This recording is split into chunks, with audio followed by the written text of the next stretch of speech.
جو آج میں انڈین ٹی وی دیکھ رہا تھا، جو سیٹلائٹ سے امیجز انہوں نے دکھائے ہیں، اس کے اندر ٹینکس بھی نظر آ رہے ہیں، 12 جو ہیں وہ لانگ رینج اس میں توپیں بھی نظر آ رہی ہیں جی، ہوئٹزر بھی نظر آ رہے ہیں، اور 26 کلومیٹر کا دعویٰ ہے، اور یہ جو ہوئٹزر ہے اس کی رینج 30 کلومیٹر ہے، افیکٹو رینج جس کو کہتے ہیں۔ تو اس کا کیا مطلب ہوا ساری؟ کہ انڈیا از این اگریسر اور انڈینز جو ہیں وہ چائنیز ٹیریٹری میں داخل ہوئے کہ جیسے ہی چین کے ساتھ کشیدگی ہوئی ہے تو انڈیا کے جو وزیر دفاع ہیں وہ پہنچے ہیں روس، اور بہانہ یہ تھا کہ وہاں پہ روس کا وہ جو سالانہ پریڈ شریڈ ہوتی ہے، ان کا سالانہ دن تھا، وہاں پہ پہنچے ہیں، اور انہوں نے فاسٹ ٹریک ڈیلیوری کی بات کی۔ 12 جو تھے وہ سخوئی ایم کے وہ جو ہے طیارہ MK30 MKI، اور جو 22 جو ہیں تقریباً 21 جو ہیں وہ MiG-29 کی انہوں نے فاسٹ ڈیلیوری کی بات کی۔ اگلے سال کے آخر تک یہ چیزیں جو ہیں، یعنی 2021 کے نومبر دسمبر میں ہم آپ کو ڈیلیوری دے سکتے ہیں۔ تو اب یہ سلسلہ ہے جو دفاعی دفاعی نظام جو اسرائیل سے خریدا انڈیا نے، اس کے جواب کے اندر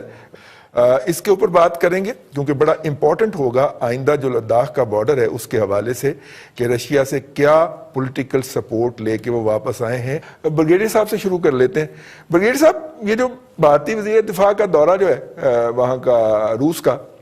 کیسے دیکھتے ہیں اوورآل اس کو؟ جی بہت بہت شکریہ رضی صاحب۔ بھارت میں سے اوورآل سچویشن جب آپ دیکھتے ہیں تو وہ چائنا کے حساب سے جو چیزیں ڈیولپ ہوئی، اس میں اگر آپ ایک چھوٹا سا بڑا شارٹ کامنٹ ایک چاہیں تو وہ تو یہ ہے کہ وہ تو جو نریندر مودی نے جو اسپیچ کی اپنا اور پارٹی کانفرنس میں یا اپنا اسمبلی کے اندر، تو وہاں تو اس نے یہ کہہ دیا کہ جی کچھ ہوا ہی نہیں ہے، چائنیز ہماری ٹیریٹری میں آئے ہی نہیں ہے۔ تو اس کا مطلب ہے پھر تو مقدمے سارے ختم ہو گئے۔ اس کا تو مطلب ہے کہ انڈیا از این اگریسر اور انڈینز جو ہیں وہ چائنیز ٹیریٹری میں داخل ہوئے۔ اب جب انڈین چائنیز ٹیریٹری اس ٹیریٹری میں نریندر مودی خود کہہ رہا ہے، میں نہیں کہہ رہا کہ جی چائنیز ہماری ٹیریٹری میں نہیں آئے ہیں، اس کا مطلب ایشو کوئی نہیں۔ اگر ایشو کوئی نہیں ہے تو یہ تینوں ملکوں کی کانفرنس ہو رہی تھی جس میں رشیا نے انوائٹ کیا ہوا تھا چائنا کو بھی اور انڈیا کو بھی، اور اسی ٹائم فریم ورک میں جو انڈیا کے ڈیفنس منسٹر ہے راج ناتھ سنگھ، وہ بھی وزٹ کر رہا تھا رشیا کو۔ دوسری بات انہوں نے کیٹیگوریکلی یہ کہہ دی کہ ہم جہاں آ گئے وہاں آ گئے ہیں، ہم وہاں سے ایک قدم پیچھے نہیں ہل رہے۔ وہ چیز انہوں نے جو لیفٹیننٹ جنرل ہریندر سنگھ کی اور جو کمانڈر 14 کور ہیں ان کی اور جو چائنیز سیکٹر کمانڈر کی ملاقات ہوئی تھی، اس میں بھی انہوں نے یہی کہا تھا کہ جی ہم نہ کیمپ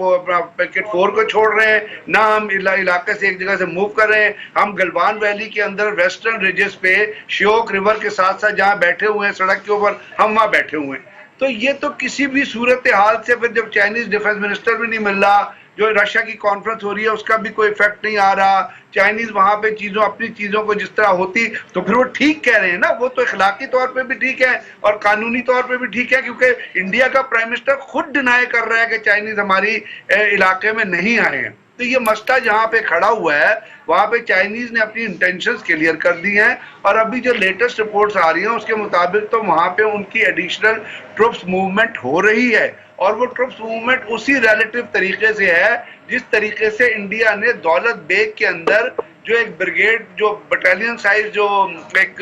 کیمپ تھا، اس کو بریگیڈ لیول پہ ڈیولپ کر کے اس کو وہ انٹر کنیکٹیوٹی دے رہے تھے۔ کیونکہ جب امیت شاہ نے آ کے انڈین کانگریس میں کہا، انڈین اسمبلی میں کہا کہ ہم اکشی چن ہر حالت میں لے کے رہیں گے، تو اکشی چن پہ تو چائنیز اس وقت بیٹھے ہوئے ہیں نا۔ سو یہاں پہ جب آپ دولت بیگ میں دولت بیگ اولڈی پہ جب بیس بناتے ہیں، اس کا مطلب ہے یو آر انٹرنگ اور اس کو انٹرنل کنیکٹیوٹی دیتے ہیں، تو اس کا مطلب ہے آپ اکشی چن کی طرف بھی جانا چاہتے ہیں۔ کراکرم پاس وہاں سے 18 کلومیٹر بنتا ہے، تو اس کا مطلب ہے کہ آپ اس طرف بھی ایڈوانس کرنا چاہتے ہیں۔ جو آج میں انڈین ٹی وی دیکھ رہا تھا، جو سیٹلائٹ سے امیجز انہوں نے دکھائے ہیں، اس کے اندر ٹینکس بھی نظر آ رہے ہیں، 12 جو ہیں وہ لانگ رینج اس میں توپیں بھی نظر آ رہی ہیں جی، ہوئٹزر بھی نظر آ رہے ہیں، اور 26 کلومیٹر کا دعویٰ ہے، اور یہ جو ہوئٹزر ہے اس کی رینج 30 کلومیٹر ہے، افیکٹو رینج جس کو کہتے ہیں۔ تو اس کا کیا مطلب ہوا سر؟ آپ کو یاد ہوگا اس کے فوٹیجز ٹی وی پہ بھی ریلیز ہوئے تھے, میڈیا پہ بھی ریلیز ہوئے تھے. اور وہ جو ایکسرسائز انہوں نے کیا وہاں, انہوں نے آپ نے جو اپنی long range artillery, short range artillery, اور اس کو انہوں نے پھر ڈف ٹیل کیا ہے ہیلی کاپٹرز اور اپنی ایئر فورس کی موومنٹ کے ساتھ دی. اور وہ انہوں نے ایکسرسائز جو ہے وہ ہر ایک کو بتا کے وہاں پہ کیا ہے. دوسری جو چیز آپ کر رہے ہیں وہاں پہ, وہ جس جگہ تک آگے ہے نا, وہ بنتا ہے مطلب 60 اسکوائر کلومیٹر. تو چائنیز انڈینز خود کہہ رہے تھے نا, کیونکہ وہاں پہ چائنیز آئے ہیں گلوان ویلی کے, نا گلوان ویلی پہ ان کا بڑا پرانا کلیم ہے. یہ نہیں کہ وہ کوئی ایسی چیز ہے جس کے اندر انہوں نے آ کے, وہ جب لائن آف ایکچوئل کنٹرول کی آپ بات کرتے ہیں تو آپ کو یاد ہوگا 1962 میں جس جگہ تک چائنیز آئے تھے وہاں سے وہ ایک پیس ایفرٹ کے طور پہ line of actual control define کرتے ہوئے وہ وہاں سے کوئی 12 کلومیٹر پیچھے چلے گئے تھے جس جگہ آ کے وہ رکے تھے. تو اب جب میں تو صرف یہ کہتا ہوں کہ جب نریندر مودی نے ڈینائی کر دیا کہ ہمارے علاقے میں کوئی آیا ہی نہیں ہے, تو اس کا مطلب ہے چائنیز اس وقت اپنے علاقے میں بیٹھے ہوئے ہیں. اب انٹینشن ان کی کافی سامنے کھل کے آ گئی ہے کہ وہ ایک چیز کو دیکھتے ہیں جو سی پیک کے اوپر بھی افیکٹ کر رہی ہے, نیپال کے اوپر بھی افیکٹ کر رہی ہے, ریجنل کنٹریز کے اوپر افیکٹ کر رہی ہے. اور جب یہ کہتا ہے کہ جب ہم نے آکسیجن لینا ہے تو وہ ان کے اوپر ڈائریکٹلی افیکٹ کر رہی ہے, تو وہ کیوں وہاں رکیں گے؟ وہ تو آگے بڑھنا چاہیں گے وہاں سے. کہ کیا انڈیا کی موجودہ قیادت جو ہے وہ وہاں تک بینڈ ہونا افورڈ کر سکتی ہے پولیٹیکل فرنٹ کے اوپر, جب انہوں نے 57 انچ کی چھاتی کہہ کے اور لوگوں کو پمپ کر رکھا ہو, اور وہاں پہ وہ جو اینکر ہیں اور میڈیا جو ہے ارناب گوسوامی جیسے, وہ انہوں نے دن رات عوام کا دماغ خراب کر رکھا ہو, تو یہ تو سر پولیٹیکل کاسٹ ہی نہیں پڑ جائے گی اس کو, بہت خوفناک قسم کی. اب جو اگریشن ہوا انڈیا کی طرف سے ہوا خطے میں بھی, اور ہاں اگر وہ چڑھ رہا ہے تو ہماری طرف, کیونکہ ہماری جو حکمران ہے ماشاءاللہ انہوں نے فال آف ڈھاکہ کے بعد فال آف کشمیر تو قرار دے ہی دیا, اور ہمارے لیے بڑی شرم کی بات ہے. اور یہ ڈیبیٹ صرف ہم نہیں کر رہے, یہ پارلیمان کے فلور پر خواجہ سعد رفیق نے بھی یہ بات کی ہے, اور انہوں نے کہا کہ جناب فال آف کشمیر تو ہو چکا ہے, اور واقعی ہو چکا ہے. اور ہم صرف اور صرف OIC یا اب ہمارے وزیر خارجہ, ایک آخری بات, ہمارے وزیر خارجہ صاحب کہہ رہے ہیں کہ جناب کورونا کی وجہ سے میں تو کہیں جا نہیں رہا, میرا تو کوئی رول نہیں رہا, اب جو ہے نا میں اتحادیوں کے ساتھ بات چیت کروں گا. یہ تو ہماری حکومت کا حال ہے, شرم کی بات ہے. بٹی صاحب $4 بلین کی فورن ڈائریکٹ انویسٹمنٹ ہے سالانہ,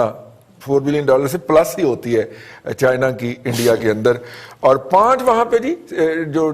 موبائل فون کے برانڈز ہیں ان میں سے 4 چائنیز ہیں, اور $70 بلین کی تو صرف امپورٹس ہیں, اور وہ امپورٹس میجورٹی انڈیا کی جو انڈسٹری ہے اس کا را مٹیریل ہوتی ہیں, سیمی فنشڈ گڈ منگوا کے انڈیا فنش کرتا ہے. تو اب آپ دیکھ لیں اتنے اکنامک انٹرسٹ ہیں. چائنیز کبھی ان کی دیکھ لیں وہ کسی جنگ میں انوالو نہیں ہوئے آج تک, کسی دنیا کی بڑی جنگ میں. 1902 ورلڈ وار کے بعد سے آپ دیکھ لیں آج تک وہ اپنے کسی ہمسائے کے ساتھ لڑے نہیں ہیں,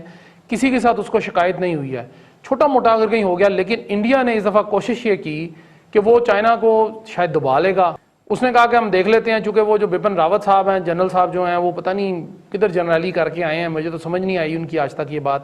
کہ اس طرح کی جنگیں جو ہیں وہ نہیں لڑا کرتے. اور دوسری بات رئیس صاحب, جھوٹ کے کبھی پاؤں نہیں ہوتے.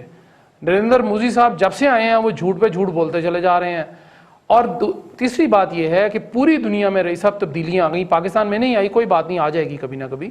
لیکن دنیا میں جو بلاکس ہوتے ہیں نا, مختلف ممالک اپنے اپنے انٹرسٹ کے اوپر بلاکس بناتے ہیں. انڈیا بالکل رشیا کے ساتھ شیر و شکر تھا, امریکہ سے دور تھا, ہم امریکہ کے ساتھ تھے. اب ہم امریکہ کے ساتھ ہونے کے باوجود نہیں, چائنا پہلے دن سے ہمارے ساتھ ہے, 1947 سے لے لیں 73 سال اس کو ہو گئے, اس نے کبھی ہمیں اکیلا نہیں چھوڑا. تو اس سے اندازہ کر لیں کہ انڈینز کی تیاری اس جنگ کے لیے کتنی ہے, اور اس وقت دنیا کے اندر جو سائیکولوجیکل اور یہ جو دوسری جنگ ہے, کمیونیکیشن کی جنگ ہے, جس میں آگے وہ جیم کر دیتے ہیں.